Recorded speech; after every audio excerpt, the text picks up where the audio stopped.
Telugu Desam party के president नारा चंद्रबाबू नायडू ने आज यानी 12 जून चाहशंबे को आंध्र प्रदेश स्टेट के चीफ मिनिस्टर की हैसियत से फिर से एक बार हलफ ले लिया, जिनकी ओथिंग सेरेमनी विजयवाड़ा की सरापल्ली में गन्नावरम एयरपोर्ट के रूबरू मौजूदा मेधा आईटी पार्क के करीब एक ग्राउंड में मुनक्किद की गई थी, जिसमें हमारे मुल्क भारत के central union home minister Amit Shah के अलावा बीजेपी के national president JP Nadda, Nitin Gadkari, farmer vice president of India Venkaiah Naidu, superstar Rajinikanth, Chiranjeevi Venkatesh, Jana Sena party के प्रेसिडेंट पवन कल्याण, उनकी अहलिया और चंद्रबाबू नायडू की अहलिया और फिर इनके भाई मतलब नायडू साहब के साले साहब, टॉलीवुड के सुपरस्टार व एमएलए नंदमुरी बालाकृष्ण अलियास बालैया और तेलंगाना स्टेट की former lady governor Tamilisai Soundararajan व दूसरे कई एक अहम शख्सियतों ने शिरकत की। इनके अलावा हजारों की तादाद में लोगों ने शपथ ग्रहण में शिरकत करके चंद्रबाबू नायडू को मुबारकबाद पेश कर रहे थे और इस ओथिंग सेरेमनी में चंद्रबाबू नायडू की अहलिया खुसूसी तौर पर तवज्जो का मरकूज बनी हुई थी और फिर इनके भाई व एमएलए नंदमुरी बालाकृष्ण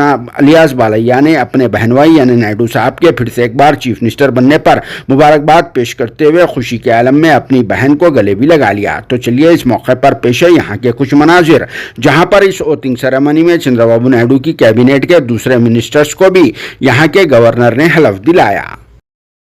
మట్టి గుండెల్లో దూరి మొక్కై తనువంతా విచ్చుకొని మహావృక్షంగా ఎదిగి రేపగాలన్నదే లక్ష్యంగా ఉన్నటువంటి నేత మన